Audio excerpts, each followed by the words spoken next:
Hi, I'm Ryan Szymanski, curator for Battleship New Jersey Museum and Memorial. This week, the Navy has opened up for stripping 5 Perry-class frigates, including the famous Samuel B. Roberts. Stripping, or open houses as they call it, is one of the final things that happens before these ships are towed away for scrapping. I've got no idea what to expect. So these are supposedly 5 of the ships that have been that are the oldest, and they have been stripped for parts by the active fleet when some of the newer Perrys were still in service, and they've been stripped for parts to keep the ones that are being sold to foreign governments going. So they're going to be scrapped very shortly, and before that happens, NAVSEA opens these ships up to the active fleet to strip again, and then they open them to the museum fleet to strip again. We got about a month's notice. Is pretty short notice, but we're ready to go. So, like I said, I've got no idea what we're going to see. I've already got a ton of power tools loaded. We can't really use the power on the ship, but battery sawzall, battery drill, battery impact driver, I keep those ready to go for situations like this. And just going through, ships like this only have 50% lighting. That's all that they pay to maintain. So most rooms have some lighting, but like in here we've got, I don't know, 10, 12 light fixtures. They would only keep maybe one bulb in half of the light fixtures in here, and the rest would just be allowed to be dead. So they'll definitely be dark. I'm taking a headlamp. We're required to wear steel-toed boots, hard hats. I'm going to grab some of my safety equipment. So work gloves are always useful. Not really going to need knee pads or a high-vis jacket. Safety glasses are a requirement. I don't really need a respirator. Won't really need earplugs, although I will throw some in there because I'm taking the power tools. And I'm going to grab some hand tools from in here. I don't need my multimeter. They're not going to let us strip electrical parts. And if they do, for whatever reason, they'll use their electrician to make sure they're safe before we take them. So I don't need that. I do have a folder here of tags. So I'm going to take those, and maybe when I see a piece of equipment it's too big for me to take at that minute, I'll slap a tag on it saying that I want it. They're opening these ships up for 5 days, and they're all museum ships that are in good standing with NAVSEA are able to come. So there might be groups from other museum ships there. So if I see something I want and I can't carry it out right then and there by myself, I'll slap a tag on it and come back for it with a couple of guys. We're allowed to take 5 people, which is pretty standard. One of these screwdrivers that does multiple fittings, I usually keep in a back pocket. Adjustable wrench is usually handy. I'll throw some pliers and channel locks in there too. Electrical tape is always handy. I'll grab that in a minute. But yeah, in addition to this, I'm going to grab some buckets so I can throw a bunch of stuff in buckets and carry them out. And we'll see what we're able to get. So we're going to be filming this video over the course of the week. And I'm going to warn you right up front, they do not allow filming on board. We're not even supposed to take pictures on board the ships. So you're not going to see any footage of us going through these ships stripping. But on a number of occasions, we'll stop while I'm in the parking lot or something and talk about things I saw, things I got. And we might even be able to film the stuff once we've taken it off of the ship. So expect a couple of more updates like this over the next couple of days, which I guess you guys watching live will be right now. So it's lunchtime on day 2. Day 1, they opened the 3 frigates right here in front of us that are all nested together. So we had 1 day to go through each of those 3. And then, so obviously we didn't make any updates. We were very busy. Day 2, they've opened a separate frigate in a different bank that we're going through. This one is USS Underwood.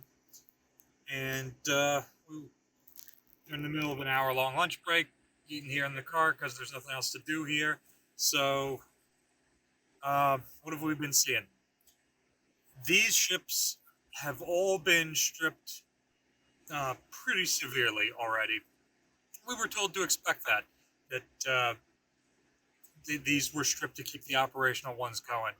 So they've got very little in the way of electronics um, on board. Not that we're allowed to take anything that's wired in or part of the plumbing. Uh, they actually cut holes in the superstructure to remove all of the CIC equipment and all the radio equipment, and the machine shop is completely empty. It's an empty room. They even took the shelves out. Other spaces have more stuff in them. We've been able to find the smallest amount of gear. Most of the DC equipment is gone, but we were able to find some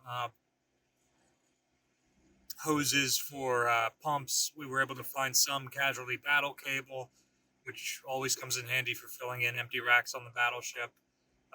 But in terms of other equipment like that, we haven't seen too much of it. Yesterday, we were allowed to get on Hall, Nicholas, and Samuel B. Roberts. They let us on in order that they were nested, so the gangway went up on Hall, and because she was the one that everybody went on first, she was basically stripped out. I've never seen a ship so empty. But Nicholas and Samuel B. Roberts were only slightly better.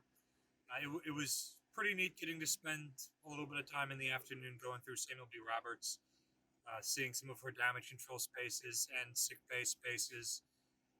I expect us to do a video in the not too distant future on Samuel B. Roberts. And again, we aren't able to show you any footage on these ships because we're not allowed to.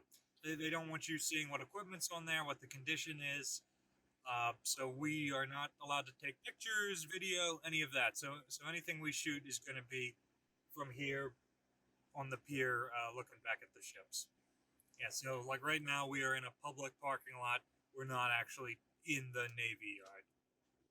But if you ever find yourself at the Philadelphia Navy Yard, this is a view that you can drive up and get.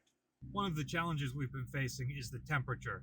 It's the middle of June, so it's in the 90s. These ships only have 50% light, so they don't have power everywhere, and they certainly don't have air conditioning.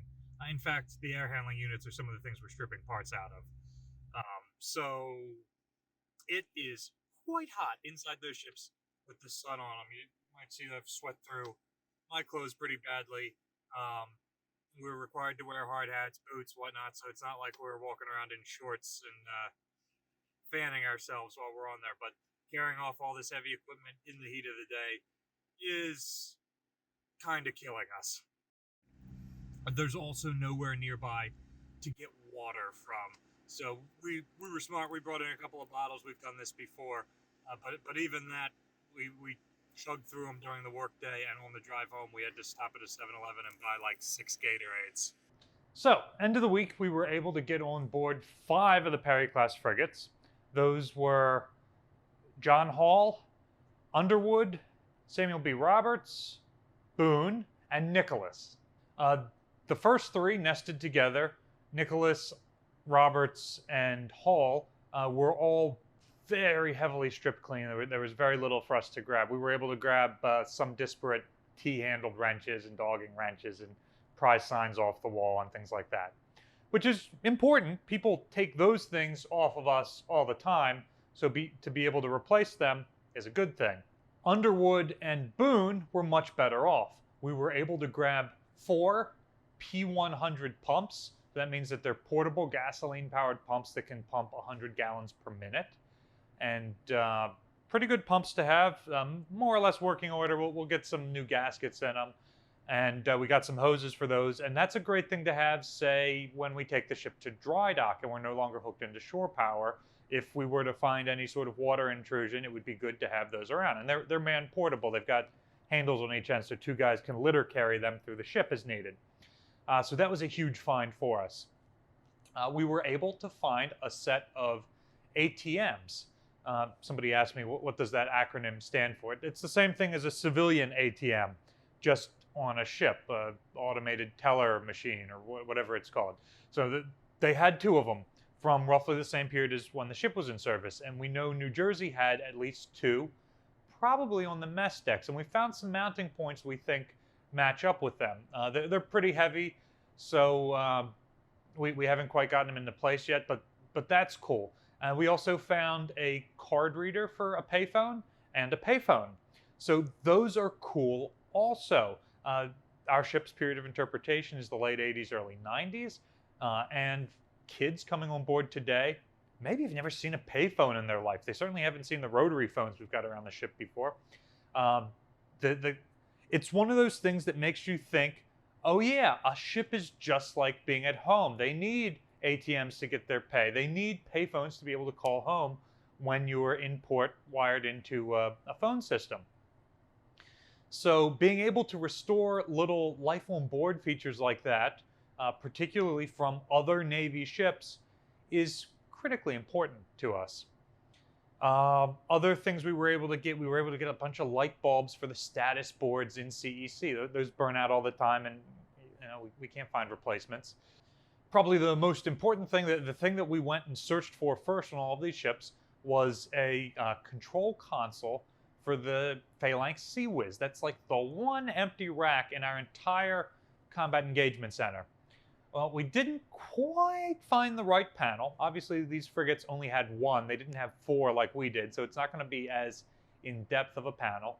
It seemed like their CIC equipment, which, this is really interesting, for most of these ships, the Navy had gone through and cut holes in the side of the superstructure, removed all the equipment to use in other places, and then re-welded those holes in place. That shows you the level to which these vessels were stripped. But on one of them, we were able to find above the hangar, all the way in the after superstructure, there was a local control unit for a single Phalanx. And it was too heavy for us to move, and there wasn't a hole cut there for us to get it out of the room, which is probably why the Navy unbolted it but never took it. But we were able to pull all of the drawers out of it, and we're hoping that we can sort of jury-rig it into the rack we have in CEC, and then we at least have a full rack there with the right sort of equipment, even if it isn't 100% identical. And we will continue searching for the right kind of Sea-Wiz equipment. We've even collected buttons and things so we can fabricate one if we can't find the right one. It's just our volunteers have been so busy with other stuff, particularly these with technical skills, that we haven't gotten to it. So having something is better than having nothing, and in the very near future, we hope to have the right thing in there. Yeah, otherwise, to sum up, we brought the stuff over. Working with the Navy, we estimated with them that it was approximately $15,000 worth of equipment, and we haven't had time to distribute it yet. So you're seeing part of the storage area down here on third deck, where we got some volunteer help, because let me tell you, I was broken after a week of carrying this stuff off.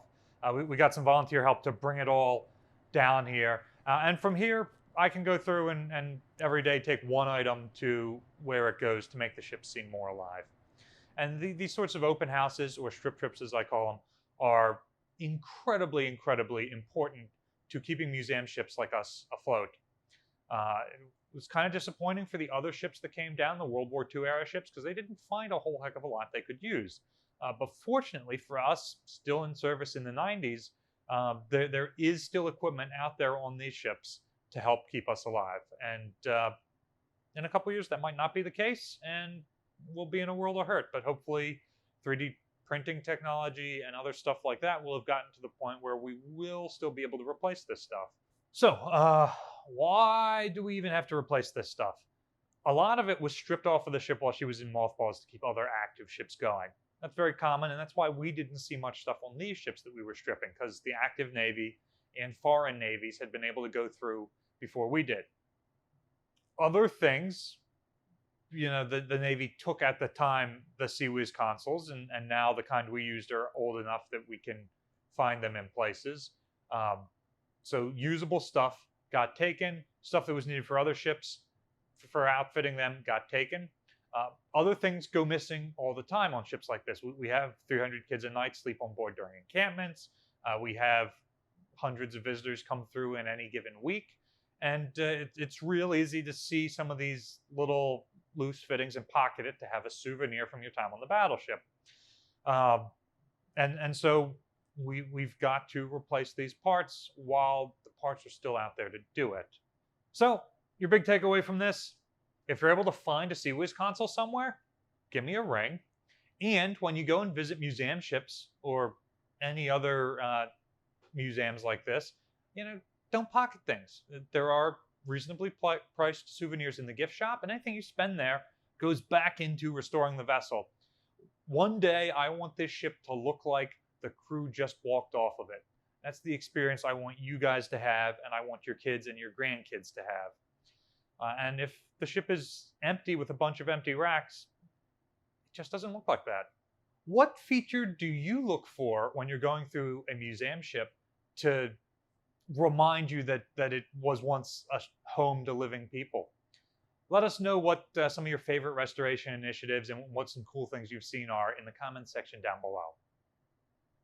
Battleship New Jersey receives operating support from the New Jersey Department of State and also from a number of businesses and private individuals like yourselves. And the support you guys have given us has allowed us to continue making videos like these, and it gives us the free time to go out and do cool stuff like stripping active Navy ships. You can support us by clicking on the link in the description below to continue to donate, or by liking, sharing, and subscribing. That way more people hear about our channel, and you'll be notified when we're posting 5 videos a week. Thanks for watching.